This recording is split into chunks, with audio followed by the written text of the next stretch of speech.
First of all, I think it's important that we do an acknowledgement. The land that we live and work and play on is the traditional and unceded territory of the Similkameen people, and in the form of the Upper Similkameen Indian Band for us. As Marjorie mentioned, this was an early effort when we got here to Princeton.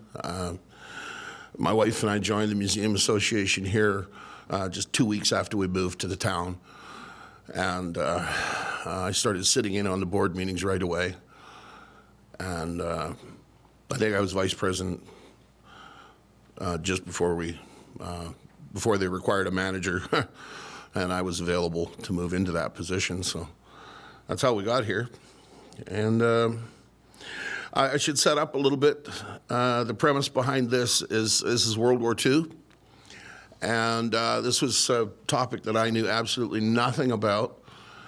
The concept of supporting the overseas fighting people through the provision of tobacco was something that started in World War I. And I believe it was actually supported by the royal family initially. Somewhere between the two wars, they figured out that smoking was bad for you, and they did not support the effort through the Second World War. However, it was recognized that the provision of tobacco to the fighting men was extremely important. And so it was done on a volunteer basis. And it would appear that the people of Princeton did it better than almost anybody. And there's a couple of common threads through this thing. First of all, the aforementioned Dave Taylor, publisher of the Princeton Star, Similkameen Star newspaper, comes into play in as much as in, I believe it was 1939, he left the Princeton area for a period of about 6 years, and left the newspaper under the guidance of Reverend John Goodfellow. So Reverend Goodfellow, Dr. Reverend Goodfellow, edited the newspaper through those years, and he was an incredible booster. He was very much responsible, along with the Elks Club, who actually ran this particular Smokes Fund, they called it. The good doctor kept it in the newspaper week after week after week after week, encouraging the people to engage in the process. And this manifested itself in the form of collection cans in the stores, in all of the various communities in this area, of course Princeton, but also Headley, Allenby, Blakeburn, Coalmont, Copper Mountain, all of those little towns. Everybody got together and supported this thing. They also supported the Spitfire Drive, and they supported all of the efforts that the Homefront fight consisted of that we all know about. But anyway, this is kind of a special little thing, and with no further ado, I'm going to press the go button. I got a brother in the infantry, I thought you knowed. I got a brother in the infantry, he's way down that road. I got a brother in the infantry, and he smokes cigarettes same as me, and I'm gonna put my name down. I'm gonna put my name down, brother, where do I sign? Each and every month I lay my money on the line. Gotta keep those tanks a-rolling, the airplanes a-humming, and the dollars a-coming, and I'm gonna put my name down. Princeton is a small town in southwestern British Columbia. It lies on the edge of a majestic rangeland and is bounded on the east and north by spectacular fruit-growing lands. The area has traditionally relied on ranching, mining, and forestry. The train came in 1915, but road links were very slow in coming. In 1939, the streets were all dirt, and some of the sidewalks were still boards. Dust was a big problem. Thomas Duff Patullo was premier of the province, and Mackenzie King was prime minister. In the spring, the Bruins won the cup. The Similkameen Star newspaper claimed that criminal sentences were too light and that the premier didn't care about finishing the road to the coast. The local basketball team won the provincial championship in '38, and there was talk that the Western Canada Ski Championship would be held here next year. You could have beer delivered from the local brewery, but you had to call through an operator. You could go to the newly renovated cinema. 1939 was the best year for movies ever. The surrounding communities of Copper Mountain, Allenby, Colmont, Headley, and Karamias were constantly competing with one another in all manner of sports. Hockey, softball, badminton, boxing, skiing, basketball were some. There was even attempts to start both soccer and lacrosse leagues. The Star newspaper mentions very little about international affairs. They left this to the Vancouver province, but it became hard to ignore. In Europe, tensions continued to rise as Italy invaded Albania. An ad in the Star suggested that the Kelvinator refrigerator for sale at the Princeton Photo and Radio Store was said to provide the equivalent cooling to 1,000 pounds of ice per week. Another advertisement encourages us to plan a day in Penticton at the second annual Rotary Exhibition and Carnival. Or you can wait another week and go to the first annual Elks Carnival here. But the really big news was that King George VI and Queen Elizabeth were coming to tour Canada in May. The tour was an enormous event, attracting huge crowds all across the country. Through the efforts of the Retail Merchants Branch of the Board of Trade, all local stores are to close on Monday, May 29th, the day the King and Queen are to be in Vancouver. This arrangement will make it possible for business people here to travel to Vancouver without neglecting either businesses or positions.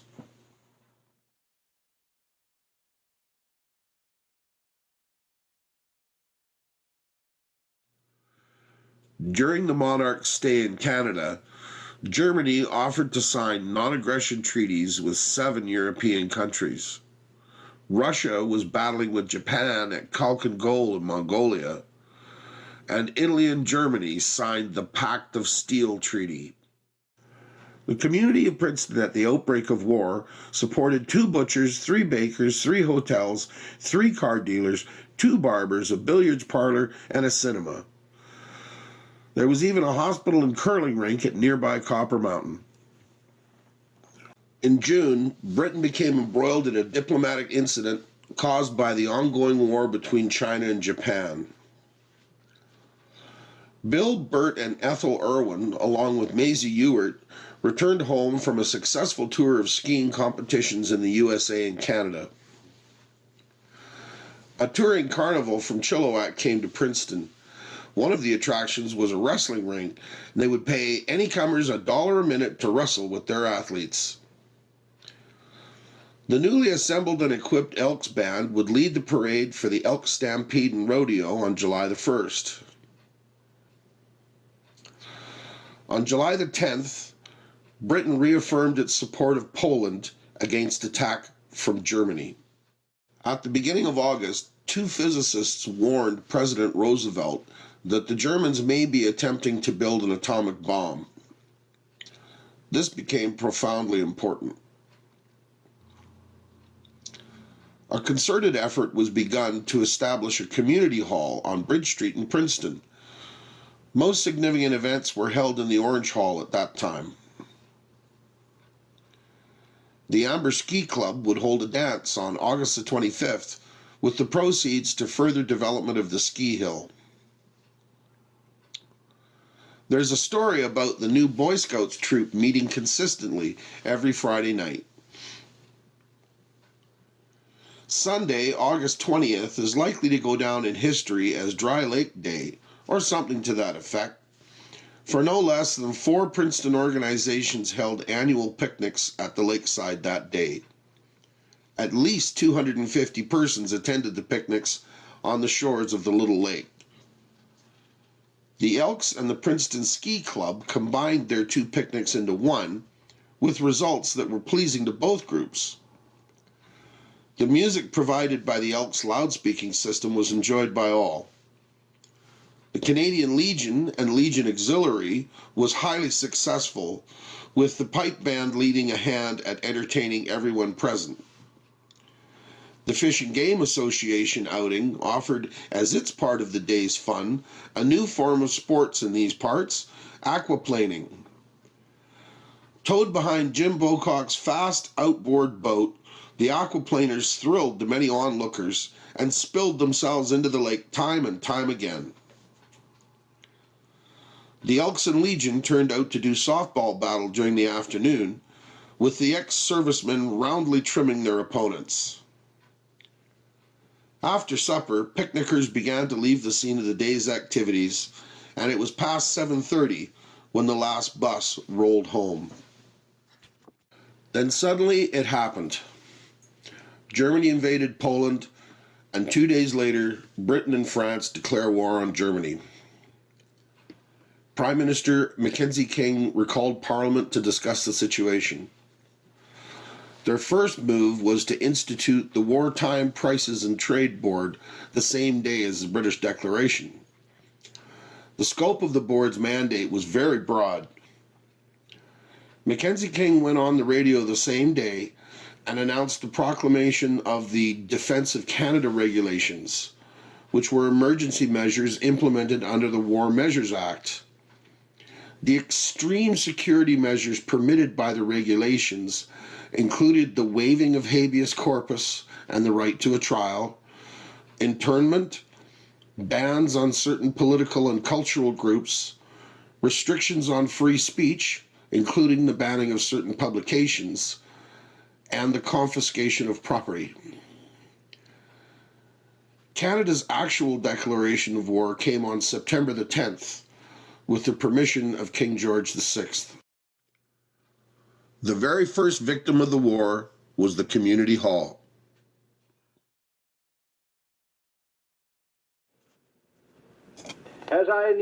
All I need to add at the moment is that Canada, as a free nation of the British Commonwealth, is bringing her cooperation voluntarily.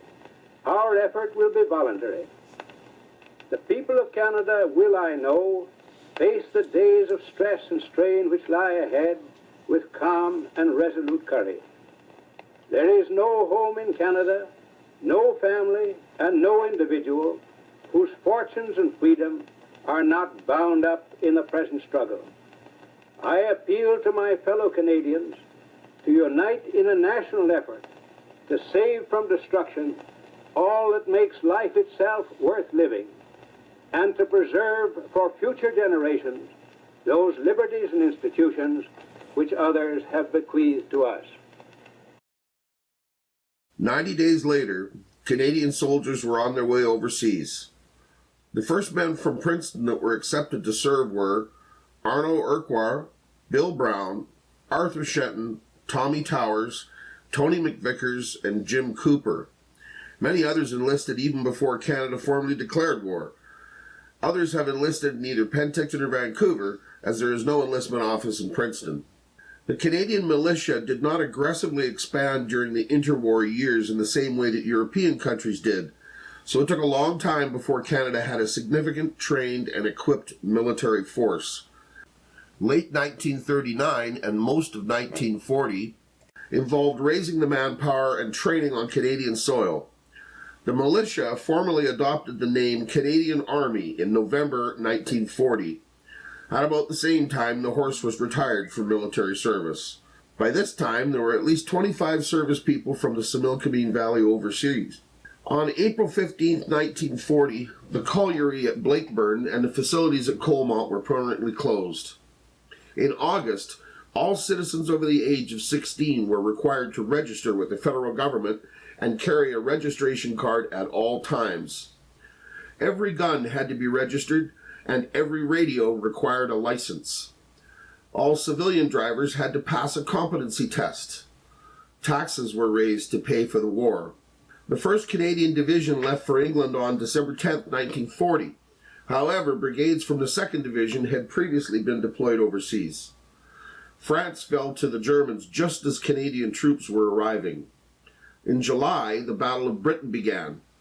The local volunteers of the Red Cross increased their efforts. The Legion Women's Auxiliary donated funds from their Christmas social to help bombing victims in England. In October 1940, the Princeton Elks Club began an initiative to ensure that all local service persons overseas received regular supplies of tobacco for their personal use. This was a popular practice in the First World War to help maintain the morale of the troops and was greatly appreciated. Archie McCrum was chairman of the Smokes Fund Committee, assisted by T.O. Rosie Lessard and Dean Miller. Mr. Lessard, along with fellow Elk L.Q. Wilson, co-owned the billiards hall, the Riverside Cabins during the war years. Mr. Lessard was well known by the men that went overseas to serve, so many of the letters sent to the Elks in response to the generosity were addressed to Rosie Lessard. Since Lessard and Wilson were already buying and selling tobacco products through their billiards hall, they had an established relationship with the suppliers, and this probably helped set up the program initially. The Elks posted the names of all recipients in the area post offices and requested from the public the names of any other service people that would qualify to participate. Letters and addresses of overseas personnel in the program were also posted in the billiards hall and James Corey's store at various times. In this way, the public was encouraged to correspond with their friends and families overseas. The residents of the Similkameen Valley were encouraged to support a fund to pay for a Spitfire aircraft. The local brewery produced a special Christmas beer. On December the 14th, the ocean liner Western Prince was torpedoed and sunk. Princeton resident Pete Levac, 4th officer, calmly brought about the rescue of Canadian Minister of Munitions and Supply C.D. Howe and his executives. The Elks' Christmas Eve dance brought 1940 to a close. The letters from home began to arrive. Dear Tommy, received your parcel a couple of days ago. Also got cigarettes from the Elks. Spent Christmas with some people from the village, very quiet. But went to Brighton for New Year's and really went on a spree. The Army put on a fair Christmas dinner, but there was not enough to go around. So they let everybody that had an invitation go out. In April, 37 volunteers from the Similkameen were overseas, and the Elks had shipped 46,000 cigarettes. The Princeton Theatre finally screened Gone with the Wind, 2 years after its limited release. Full-page advertisements in the local paper encouraged recruitment, as well as the first Victory Bond issue. The Valley's first fatality was registered on October the 14th, 1941, when RCAF Sergeant Gunner Alexander Dixon was shot down over Belgium. At this time, Major General G.R. Perks is in charge of the Canadian 1st Division overseas. A Canadian-built universal gun carrier was displayed in the region to bolster sales of war savings certificates. On December the 8th, Japan attacked Hong Kong. The Royal Rifles and Winnipeg Grenadiers were defending the island and were finally defeated by Boxing Day. On January the 14th, 1942, Canada announced the internment of all adult males of Japanese descent. On the 24th of February, the order was extended to remove all Japanese peoples from the coast to at least 100 miles inland. At one point, the empty town of Blakeburn was proposed to house some of those internees. On the 18th of January, British Prime Minister Winston Churchill addressed a joint sitting of the Canadian Senate and House of Commons. Scrap metal, rubber, and paper, along with cooking fats and bones, were collected to help produce war materials. Dear Sir, thanks to you and all the smoke funders for the 300 exports which I received safely a short time ago.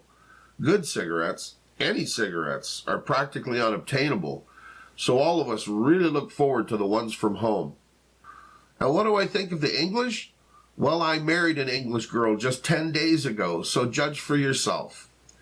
Yours sincerely, Pilot Officer Fred Waterman.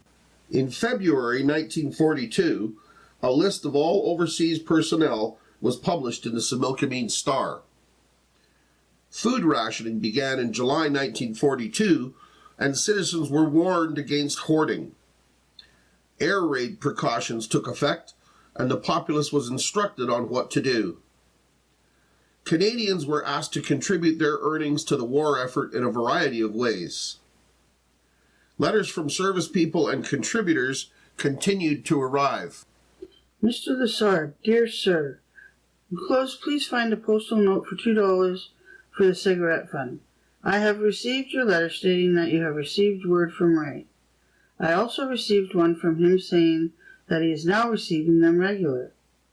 He is sure pleased to get them. Freddie is now over in England too. I guess you will be hearing from his wife. As you know, he married Violet Cornish of Princeton on June 2nd and left a week later for overseas. His wife will give you the details of his regiment and number. Thanking you for your good work, I am yours truly, Mrs. F.O. Miller.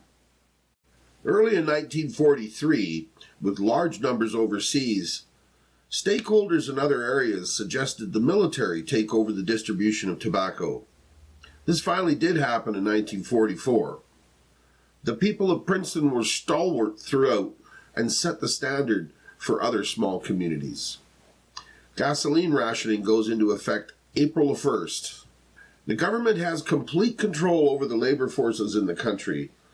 Individual rights were eroded.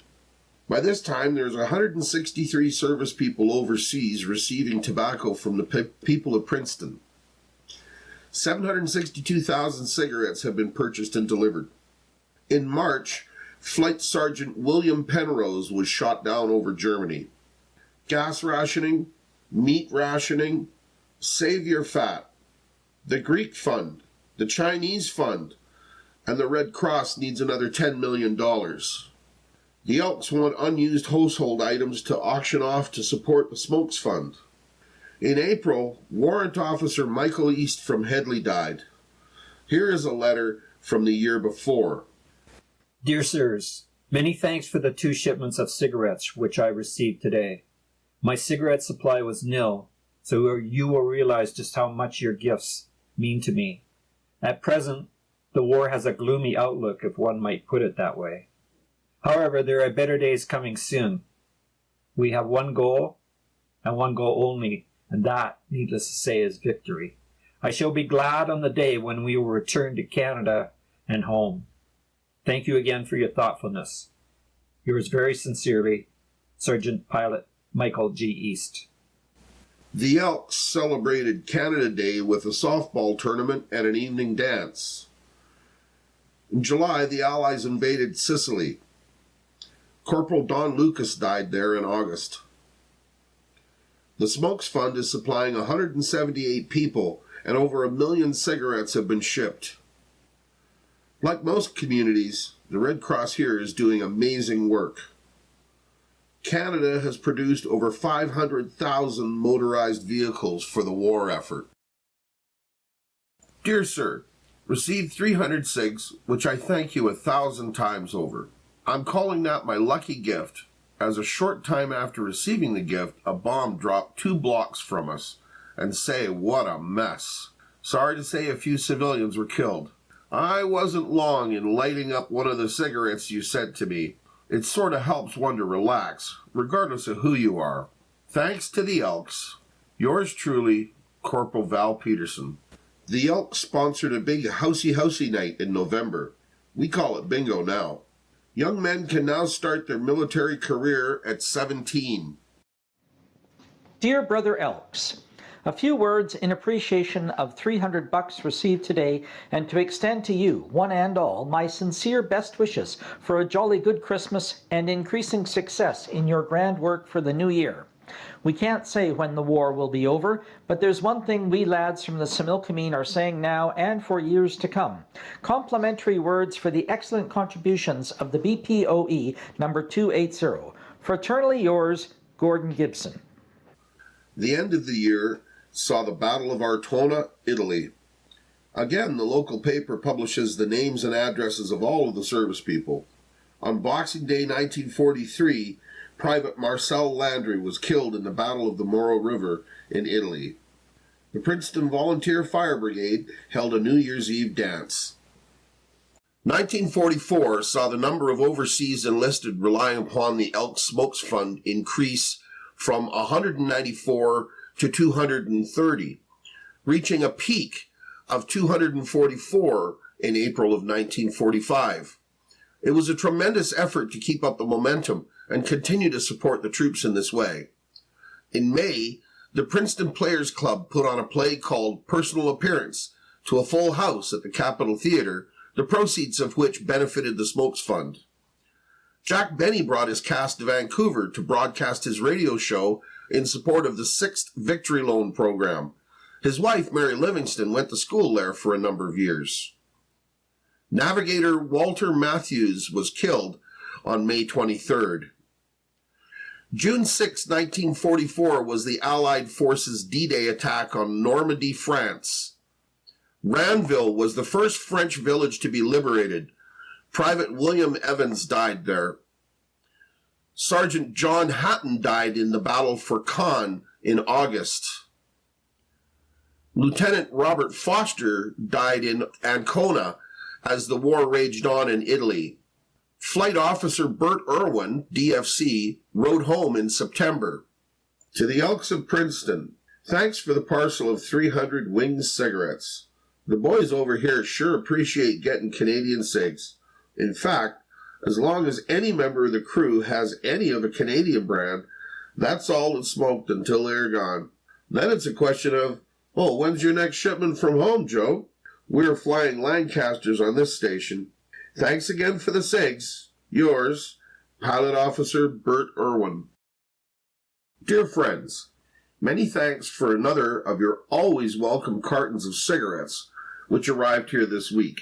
They caught me while our unit was right in the midst of the Gothic line, and at a time when nerves are frayed, and a good smoke is like mail from home. Thanks also to the editor and staff of the Similkameen Star for the weekly issue of News from the Valley. Even after entering the 6th year away to the wars, I still managed to find a few familiar names in your columns. Sincerely, Tommy Towers. In September, Air Gunner Dermot McCarthy was killed over Denmark. The newspaper published information on the 5th ration book issue. There were several persons from the Similkameen that did time as prisoners of war. RCAF gunner Harry Allison was one. Dear Sirs, once again I wish to write you expressing my thanks and appreciation for the package of cigarettes I have just received here in Sweden. It makes us doubly appreciate your kind thoughts and good work when we are able to receive your cigarettes, even when in internment. Yours sincerely, Flight Officer Harry Allison. Pilot Officer John East died on November the 20th in England. And in December, Pilot Officer Don Curry also died in England. Dear Rosie, I want to thank you very much for the cigarettes that I received from you. I would have wrote sooner, but I was wounded on February 19th, shortly after I got the cigs. I got 2 bullets through the left arm and 1 across the chest from a machine gun. My arm and hand are quite stiff. Princeton would certainly look good to me right now. I remain as ever, Private Evan Thomas. Rifleman John MacDonald took part in the liberation of the Netherlands and died there at the age of 19. Corporal Ernest Klug befell a similar fate. So too Corporal Alfred French, but by May the 5th the job was accomplished. 3 days later, on May the 8th, the Germans surrendered. For many, though, the war dragged on. Trooper Albion Perkins perished 3 days after VE Day. Here is a letter from a year before. Dear Sirs, well, once again, I wish to thank you for your kindness. Boy, I sure do appreciate you sending the cigarettes, and they always seem to come at about the right time. I have reverted to trooper, private, in order to get back to my regiment, which is in Italy. One gets pretty fed up with these reinforcement units. There was a draft leaving for Italy, and so I asked if I might be put on it, and they said yes if I reverted, and when I turned in my stripes, they informed me that they were very sorry, but I would have to take basic training before I could go. So after having been in the Army for 5 years, I started recruit training again. Now, I instruct part of that training. Oh well, I have only 1 more week of it, and then I shall just have to wait until they form another Italian draft. We have had 1 or 2 of the rocket bombs fall near here.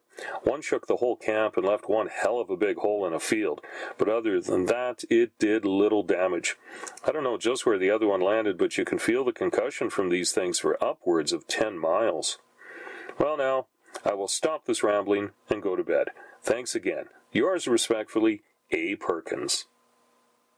A meeting was held on the 24th of May to consider the question of incorporating the village of Princeton. Dear Sir, here's good news for you. Please don't send any more cigs to me, as I expect to be home in the near future. A million thanks for all of the cigs you have sent me during my time overseas. I was at the front when we were told the war was over, and somehow it was hard to believe. We came up from Italy some time ago and had some rough fighting after crossing the Jessel River in so-called water buffaloes or floating tanks. But during the last 2 weeks of the war, the fighting was not very heavy. Well, I'm sure glad it's over and that I came out of it alive. It will sure be nice to be back in Canada after 20 months of the front or in field hospitals. I never dreamed when I went overseas in 43 that I would be here that long.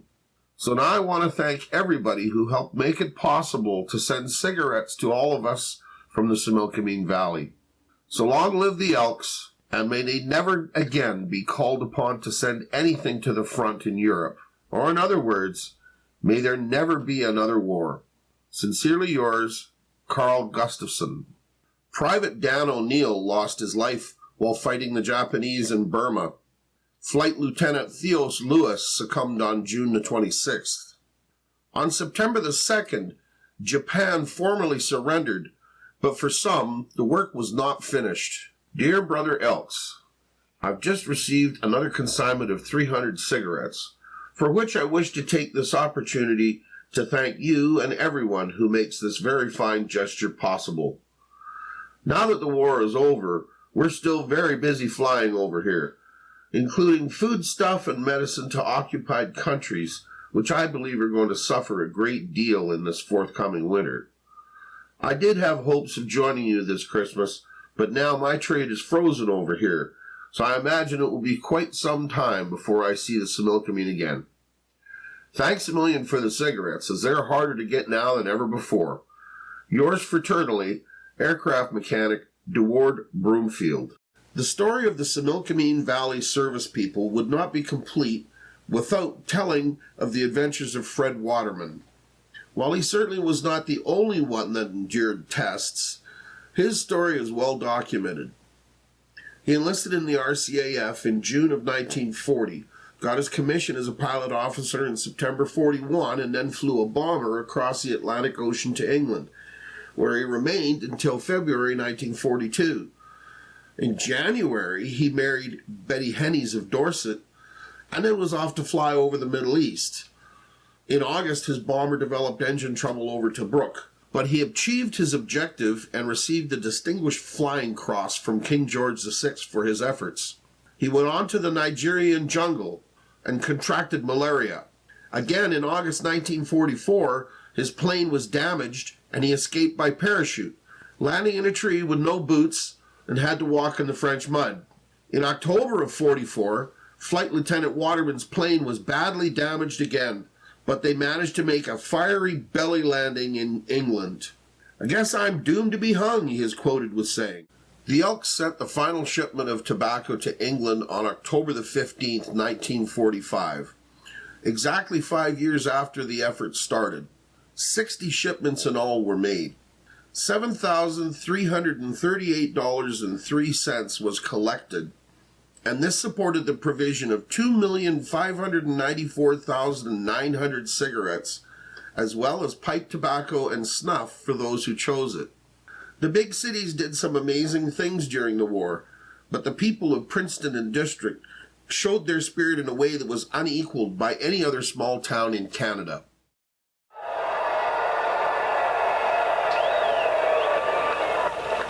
Everyone, man or woman, has done their bit. Everyone has tried, done his bit. Neither the long years, nor the dangers, nor the fierce attacks of the enemy have in any way weakened the unbending resolve of the British nation.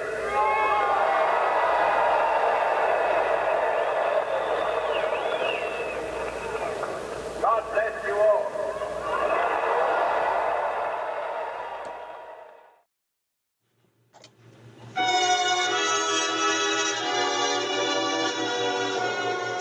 We'll meet again, don't know where.